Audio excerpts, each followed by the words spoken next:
Hi guys. I'm excited. I love coming on here doing coffee chats with you guys. I'm not your typical person, coffee chatter, because they're at like 7:30 in the morning. I do a lot of mine in the afternoon. I like to sit outside, just chat with you guys. Let me share this with a couple of people real quick.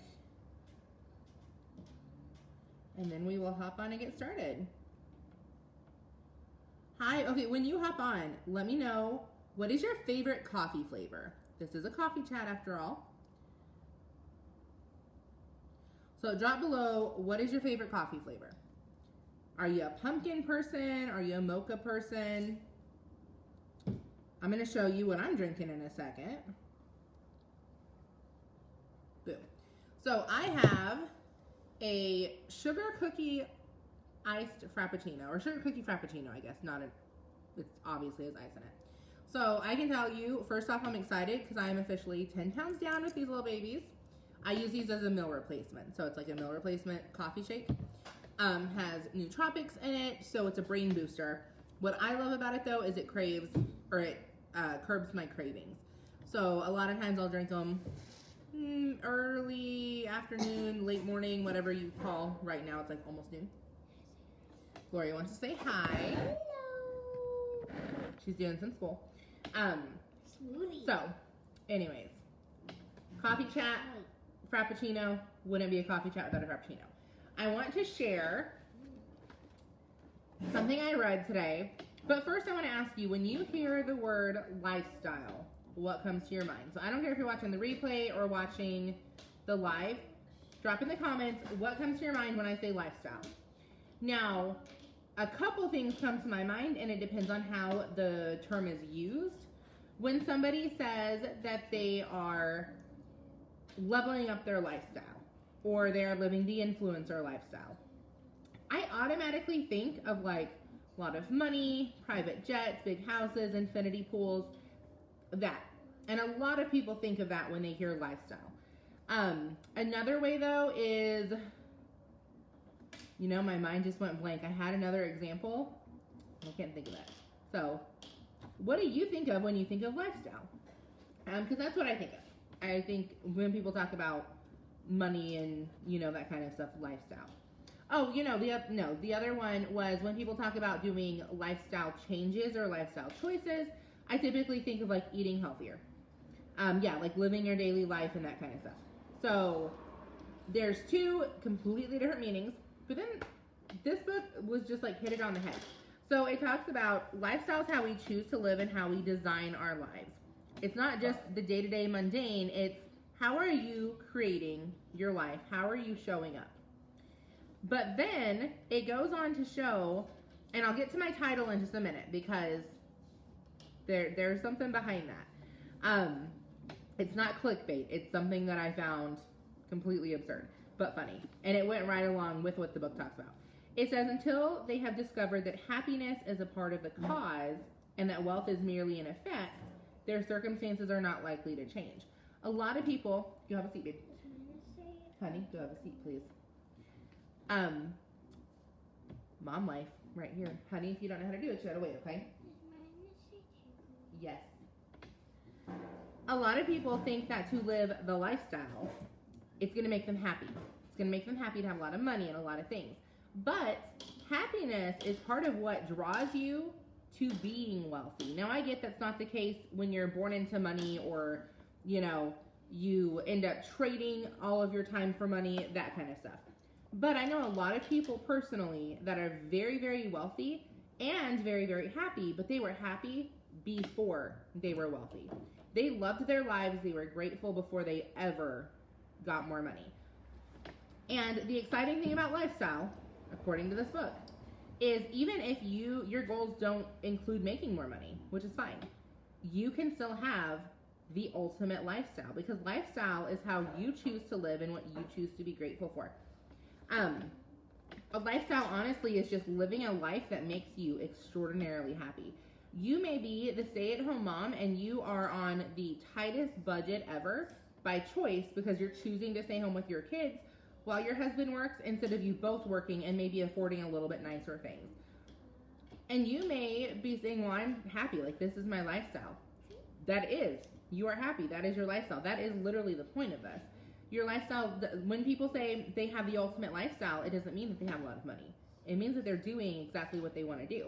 Now, there's nothing wrong with if you want to be a stay-at-home mom and make a lot of money. That's literally what I teach people to do. That's my job.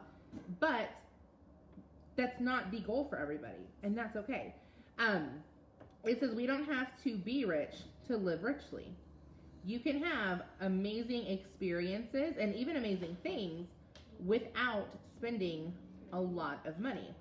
It talks about, I never knew this, but it talks about how when you're tipping, tip literally means, let's see.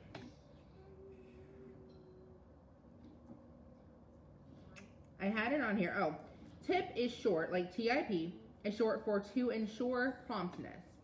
Now, if you're watching from another country, because I know I have a lot of team in Australia and Canada, it may be different. I don't know. I know in the States we tip after we pay our bill, after we've gotten our service. Is that the same everywhere? I think it is.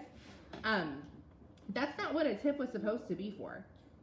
A tip was created, or customary, I guess, to be given before the service was ever given.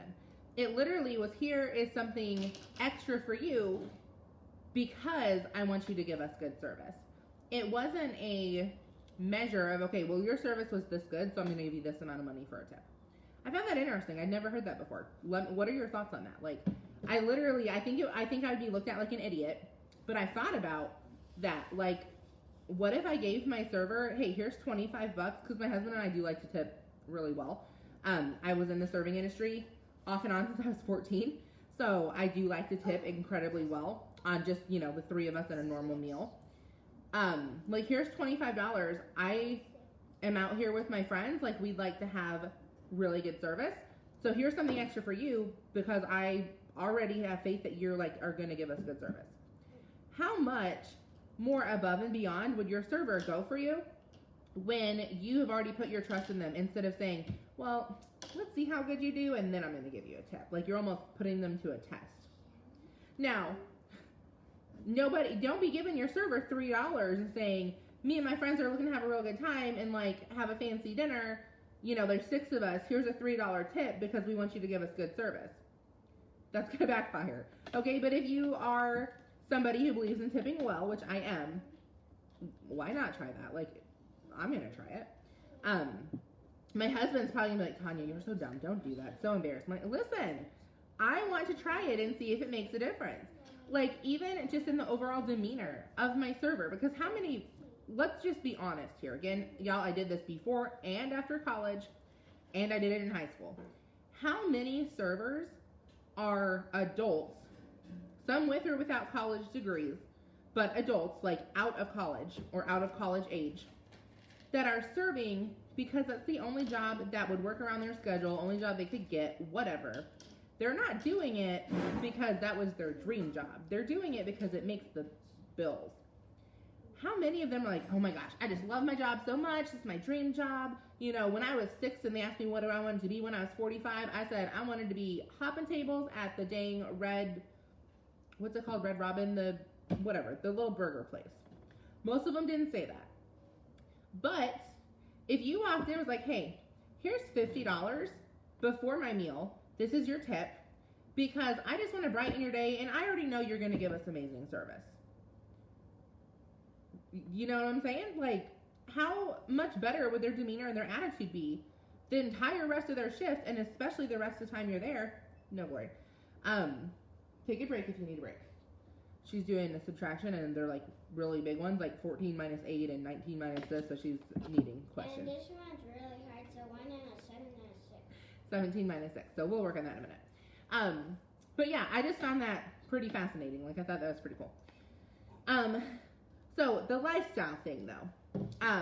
So you can create an amazing dining experience by doing that one hack. A tip that, now again, doesn't have to be $50. I'm telling you the extreme. It could be, 3 of you are going out to eat. It's going to be a $25 bill. You tip the waitress $10. That is more than plenty on a tip.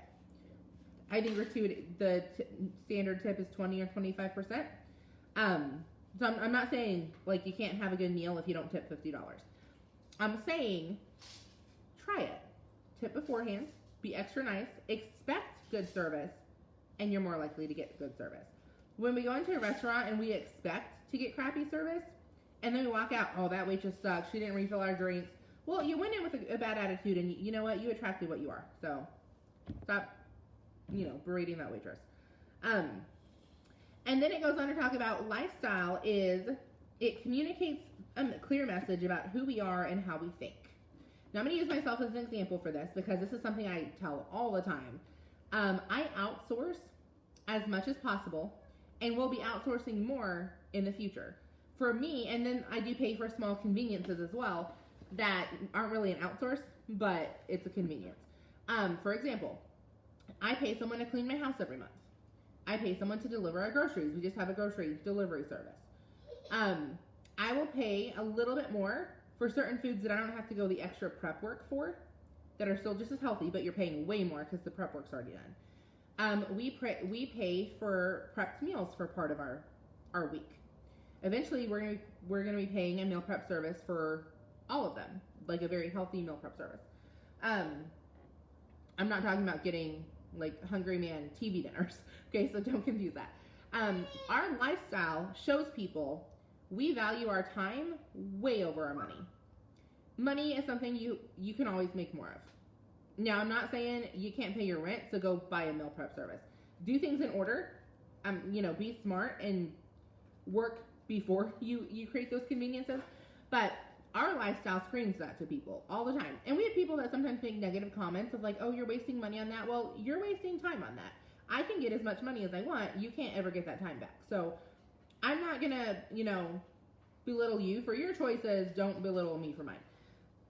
Now, another lifestyle that screams something is the person who won't invest any money in books, in self-development, and podcast courses, but they invest a ton of money in eating out every week. Or not even just eating out. I'm not saying the nice dinner here and there like with your family. I'm saying like the Starbucks runs, the McDonald's runs, the donuts, for breakfast from Dunkin' Donuts. If you're spending more money on donuts than you are in books, that suggests something about the sincerity of your desire for personal progress. When I read that, I was like, that used to be me.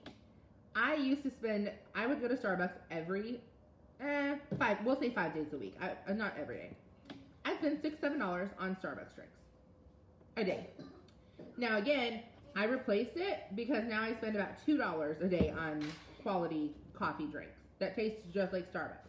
But I don't buy them a cup at a time, so they seem like they're actually more expensive because I buy a month's worth at a time.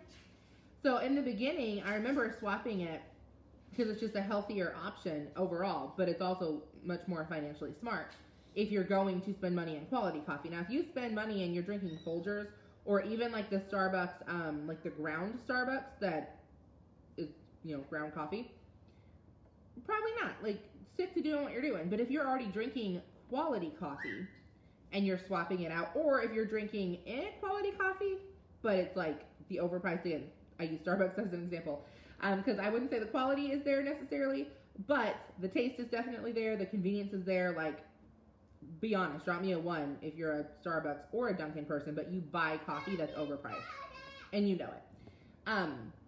So for me to make that switch, I remember like, ooh, I just spent $40 on coffee. I don't know if I want to do that. Like, that's a lot of money. And then I was like, Tanya, if you're spending, let's say $5 a day, it was always more than that, but sometimes it was less than 6. Let's say $5 a day on coffee. $40 is only 8 days. I'm spending $40 on a whole month. So, but I had to make myself think that. So trust me, when you're swapping out healthier options, and we did the same thing with our grocery budget. There were things that we bought in bulk when we first started really focusing on nutrition, like Quest bars, for example. Buy them on Amazon. They're a lot cheaper. Don't go buy them at Walmart. Buy them by the case.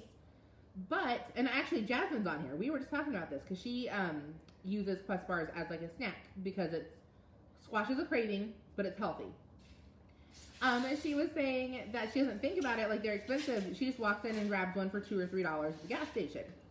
Yes, they're not as expensive as me buying a case for $30 online, But that $30, and actually it's like 25, 26 usually, gets 12 bars. So you're spending less by doing it that way. Actually, I'm lying. I think for the Quest bars, I think they're $20 for 12 bars. The protein shakes that I buy my husband, those are 25. But regardless, you're buying it all at once, so it hurts more. But when you break it down, you're spending a lot less. And that's the same with everything, guys. Like, there's so many things I could give you examples of that the healthier option is actually cheaper. But because you typically have to buy them in bulk to get that price, we, in our brains, are like, oh, I don't want to do that. That's like a lot more money than I'm used to spending. Another example, I don't know if y'all heard about this. I thought this was funny. So y'all know I am a micro influencer on Instagram. All that means is people follow me for my homeschool blogs. They send me free stuff and have me basically like give them shout outs and show products. And I'm grateful for that. Like, I find so many cool small businesses that way. But there are influencers that have 300, 400, 500, 600, a million subscribers. Okay? It literally just came out in the news within the last month or two that a lot of these influencers, you know how the big influencers are, they want to portray they're making all this money off of, you know, social media. Not with working with a company just because I have that many followers. You know those? And they have all the private jet pictures. Y'all, it was leaked and now it's been investigated and like shown, especially in LA, but I think they're around everywhere. There are what are called jet sets. It literally is like in a hallway. It's basically a movie set that is made to look like the inside of a private jet. And people go and pay to take pictures. And then they post it on their social media talking about how they are in so-and-so's private jet and going to whatever island. Or in so-and-so's private jet and, you know, hanging out on the beach or whatever. Gloria, stay up here, babe. I think I saw Dad's glasses down the road. That's fine. Just stay in here. We're outside, so I'll make sure she's on the road. But I was like, that says a lot about your life. That says a lot about you. Like, your lifestyle screams what you, what's important to you. To them, it's important to appear to have money because they don't have money. They don't have a private jet, but they are paying somebody to take a picture inside a stupid hallway that looks like a jet. Oh wait, I thought that was pretty funny. I'm not gonna lie to you.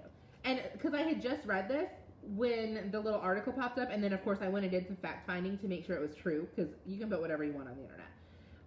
And I was kind of laughing. I was like, really? Like, it matters that much your appearance that you are going to pay somebody to take pictures? Another thing when it comes to lifestyle, speaking of appearance, I personally know people. Now, if you do this, I don't care. Like, I'm not judging you. I'm saying I think it's funny. When you care so much about your appearance that you will take, and by the way, when I first started working on social media, I did this because that's what I was taught, and I thought you were supposed to do it. And Savannah, you probably know what I'm going to say because I think I told you, and I think you laughed. They will get all dolled up one day. They will take enough pictures, change outfits, change clothes, drive to different places. They'll take enough pictures for 30 days worth of social media posts so they can always portray that they have it all together and look amazing on their Instagram feed. A lot of influencers do that. And again, when I first got in the Instagram and the social media platform and I started making money in that platform, I thought that I had to do that. And then I found out real quick, when I started showing up like this with no makeup on, I got some chipped nails on one of my nails is chipped. My hair is up in like a ratty bun. I have more influence that way than when I was trying to show up as some fake tan Barbie doll. Now again, if you do it, I'm not, whatever, you do you, like that is your business. What I'm saying is, for me personally, my appearance is not worth all that effort. Like, y'all know I'm a hot mess mom. That literally is part of my brand. I homeschool, I love my daughter to death, love my husband to death. Like, I quit my corporate job to be a stay-at-home mom. Probably I'm not doing my hair every day at that point. So there's no point in showing up on Facebook and Instagram like I'm doing my hair every day. So anyways, I just found that funny. Lifestyle is what you make it, guys. Lifestyle doesn't mean a lot of money. Lifestyle means you are literally portraying to the outside world what is important to you. Now, again, it's not a knock on money. My husband and I have huge goals. We are very vocal from the fact that we went from living in a basement apartment that was moldy, and we were constantly cleaning it and keeping it up to, code or whatever, like making sure it was safe for our daughter, to finally being able to buy a house and fix our credit because of social media and because of making money online. I'm not knocking bettering yourself. What I am knocking is the thinking that in order to love your life and be grateful for your life, you have to automatically have a lot more money. Because that's not the case. So, you told me I should do that. Yes, I did. I remember telling you, I was like, oh, so-and-so just taught me this. Like, I'm going to start doing this. And there's still people in the company that do it. And again, that's fine. Do it. I'm saying that's not part of my brand. That's not part of me. I don't care about that. You can go to my Facebook. You can go to my Instagram. I would say 75% of my pictures, I don't even have makeup on because I just don't care that much.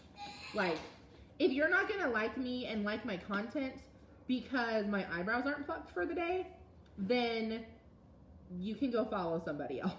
At the same time, if I do happen to get up and get dolled up and, make myself look nice, and you're not going to like me because, oh, you're a mom, like, why do you have highlights in your hair? Or, why are your fingernails black? I got that the other day. I was like, you're a Christian. Why are your fingernails black? I was like, you might want to follow somebody else. Like, if my real life, me, and my lifestyle isn't what you want and what you think that you can get, like, good advice from, then I'm probably not the person to follow, and that's okay.